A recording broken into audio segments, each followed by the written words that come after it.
समर्थन दिया है, एक बार बस आपने समर्थन दिया है निहारिका को। इस बार छात्र संघ चुनाव काफ़ी रोमांचक बने हुए हैं, 4 मजबूत दावेदार चुनावी मैदान में हैं। मैं आप सबका धन्यवाद बोलना चाहूँगा, आप लोग यहाँ आए, हमें सुनने का मौका आप लोगों ने। मैं राजस्थान विश्वविद्यालय का अभी भी छात्र हूँ, मैं बता दूँ आपको, और मैं सन 99 से मेरा इनरोलमेंट है।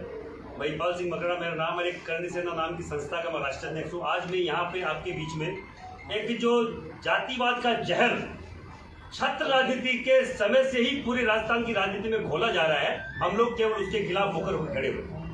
निहारिका जोरवाल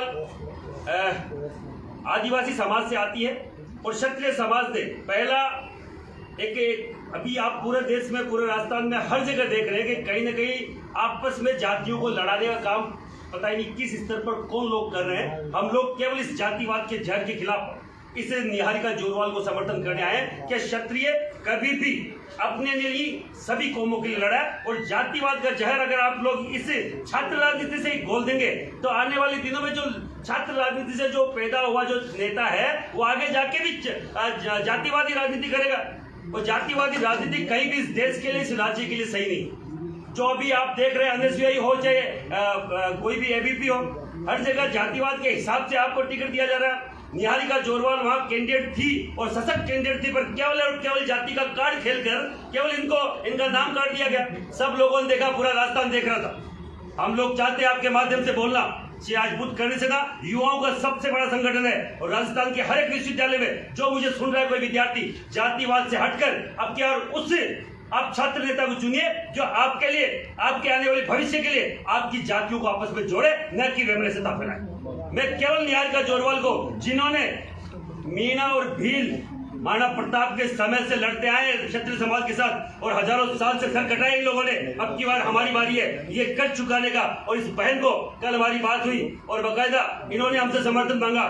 हम सहर्ष आप सबके सामने बोलना चाह रहा हूँ, क्षत्रिय समाज उस समाज का साथ देने जा रहा है जो सैकड़ों साल से हमारे साथ खड़ा था, बिना कोई स्वार्थ के। सर कटाए इन लोगों ने, भील मीणाओं ने माना प्रताप के साथ। अब की बार हमारी बारी है माना प्रताप के साथ, जो आपने साथ और सहयोग जो स्वाभिमान की लड़ाई लड़ी। इस जयपुर राज परिवार, जयपुर जैसे ठिकानों के खजांची ये लोग रहे, खजानों की चाबी के लिए, खजानों की सुरक्षा के लिए उन्होंने गर्दनें कटाई है। तो मैं सभी मेरे युवा शक्ति से बोलना चाह रहा हूँ, युवा तरुणाई से बोलना चाह रहा हूँ, आप लोग तैयार हो जाइए और इस छात्र संघ चुनाव में निहारिका जोरवाल जो इस 3600 कौम की कैंडिडेट है, न कि कोई जातिवादी कैंडिडेट है।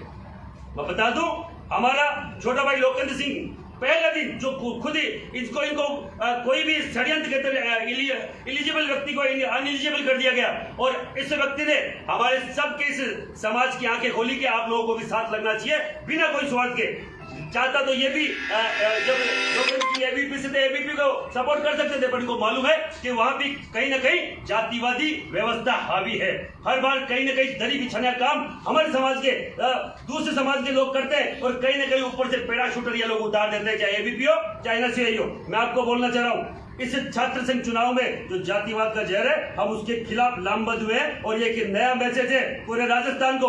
कहीं ना कहीं जो आपस में लड़ाया जा रहा है जातियों को, उसके खिलाफ हम लोग इसी तरीके से हर बार कोई ना कोई अलग अलग जातियों के जो लोग इसके लिए एलिजिबल है, जो हकीकत में छात्र संघ के अध्यक्ष के दावेदार हैं, और जो छात्रों की बात कर सकता है, उस छात्र संघ अध्यक्ष के साथ हम लोग खड़े मिलेंगे पूरे राजस्थान में। या राजस्थान में नहीं, या जयपुर ही नहीं, जोधपुर में, उदयपुर में, जहां कहीं पे भी चुनाव हो रहा है, हर जगह राजपूत समाज इस तरीके का आपको समन्वय से जो बिठाने का काम है हम लोग करेंगे। ठीक है।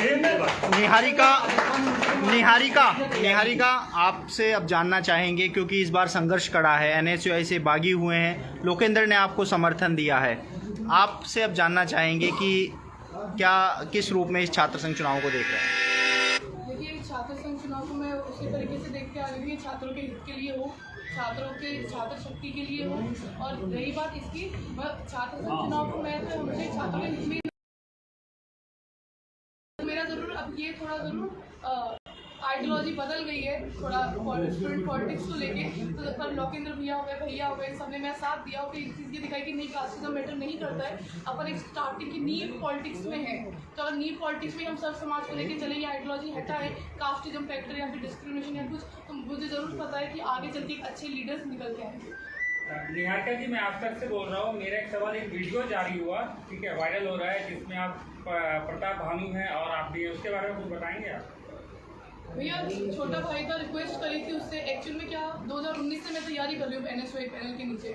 मैंने पैनल के अंदर काम भी करा, दिन रात मैंने कोविड पीरियड मान लीजिए, कुछ भी मान लीजिए, मेरे भाई बहनों ने सबके साथ में संघर्ष करा था।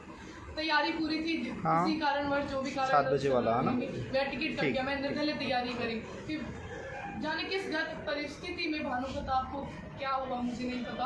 वो 19 साल का एक छात्र है, उसने नॉमिनेशन फाइल कर दिया। मैंने बस उससे रिक्वेस्ट करी कि समाज की एकता को, समाज की धरोहर को, और जो छात्रों की अपनी धरोहर है, हम सेम फैकल्टी से, मैं लॉ फैकल्टी से हूँ, वो भी लॉ फैकल्टी में, तो एक चांस मिलके लड़ते हैं, साथ में मिलके लड़ते हैं कि आप एक बार रुकिए, मैं बहुत टाइम से तैयारी कर रही हूँ, आपको अभी टाइम कितना हुआ, आपको 1-2 महीने हुए तैयारी करते हुए, मैंने एक बार मुझे करने दीजिए, मैं बहुत आगे आ चुकी हूँ। मैंने कहा मेरे इस चीज़ में मेरे घर वालों से मेरी लड़ाई चल रही है बहुत, अब मतलब पीछे नहीं हट सकती हूँ मैं। जब मेरे घर वालों से विवाद है, ऊपरी विवाद है, पार्टी से विवाद हो गया, कुछ नहीं है, मैं मेरे पास सिर्फ अभी मेरे साथ के समर्थक मेरे भाई बंद है। उसके बाद भी उसने मेरे नॉमिनेशन फाइल करा और कहीं तो कहीं मतलब मुझे नुकसान पहुंचाने की कोशिश करी। तो मैंने उसको बस इतना ही बोला कि भाई देखिए मेरे साथ वालों की मेरी ज़िंदगी का सवाल है, मतलब कहीं किसी की बातों में इसी तरह की रिक्वेस्ट आपने और कैंडिडेट से तो नहीं की, केवल वो मीणा थे इस वजह से उनसे की?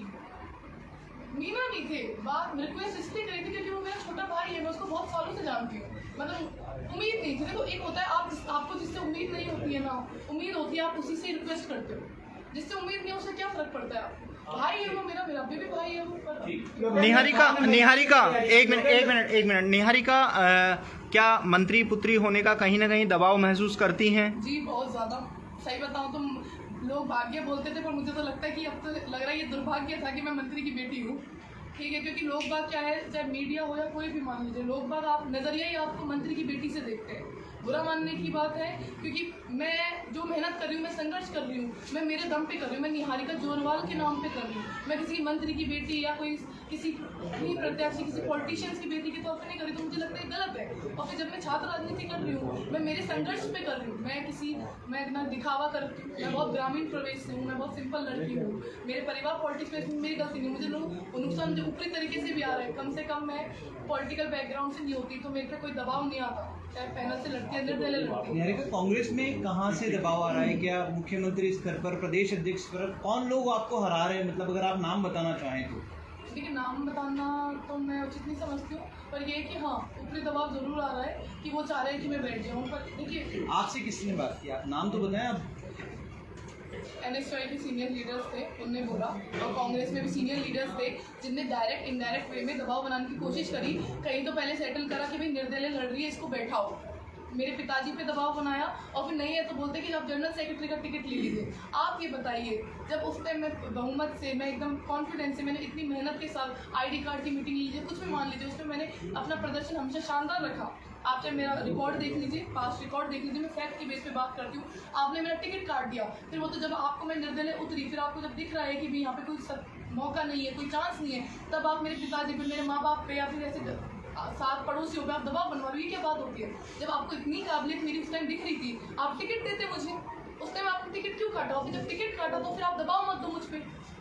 छात्र संघ चुनाव में अपने आप को कौन सी पोजीशन पर मानती है इस वक्त? क्या ग्राउंड रिपोर्ट क्या है, कितनी मेहनत आपकी फिलहाल चल रही है? आपके मजबूत टक्कर वाले प्रत्याशी किसे मानती हैं? देखिए अभी सारे मजबूत टक्कर के ही हैं, अभी आप किसी को कम नहीं समझ सकते, कि परिणाम जो होगा वो अपन को 27 के बाद ही पता लगेगा। अगर मैं किसी को कमजोर समझती हूँ तो ये मान लीजिए ये गुरूर है जो गलत है।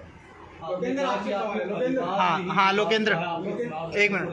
क्या आपका परिवार चाहता नहीं कि आप चुनाव लड़े? कहीं तो कहीं नहीं चाह रहा, घर वाले भी चाहते हैं कहीं तो कहीं की बगावत ना हो परिवार से, मतलब पार्टी से बगावत नहीं हो। पर आप ये बताइए, काबिलियत किसी की गुलाम नहीं होती है। आप में काबिलियत है, अगर किसी सामने वाले ने परखने में गलती करी, इसका मतलब ये थोड़ी है कि मैं घर में बैठ जाऊँ। लोकेंद्र, आपने मजबूती से तैयारी की थी राजस्थान यूनिवर्सिटी में, इसी कारण चुनाव नहीं लड़ पाए, लेकिन आप समर्थन दिया है, तो क्या आपको लगता है कि आपके पास जो वोट आते वो आप इस सीट करवा पाएंगे? देखिए, मैंने हमेशा मुद्दों के आधार पर छात्र राजनीति में काम किया है। जो वर्तमान में छात्र संघ चुनाव हो रहे हैं, मैंने दिसंबर 24 को राजस्थान मुख्यमंत्री आवास का घेराव किया, इसमें पूरे प्रदेश की छात्र शक्ति मेरे साथ थी। इसमें हमारा मुख्य उद्देश्य था कि राजस्थान के अंदर पिछले कोरोना काल के अंदर छात्र संघ चुनाव बंद और छात्र संघ चुनाव चालू किया जाए और पूरे प्रदेश के अंदर जो मेरी बहन है उनकी छात्र शिक्षा निःशुल्क की जाए। इनको लेके मैंने -डिग्री टेम्परेचर में राजस्थान विश्वविद्यालय के मुख्य द्वार में 40 दिन धरना दिया। इसके अलावा मैंने जो वर्तमान में 50% सिलेबस का हम एग्जाम देते हैं उसके लिए मैंने धरना व प्रदर्शन किया। लाइब्रेरी के मुद्दे हो चाहे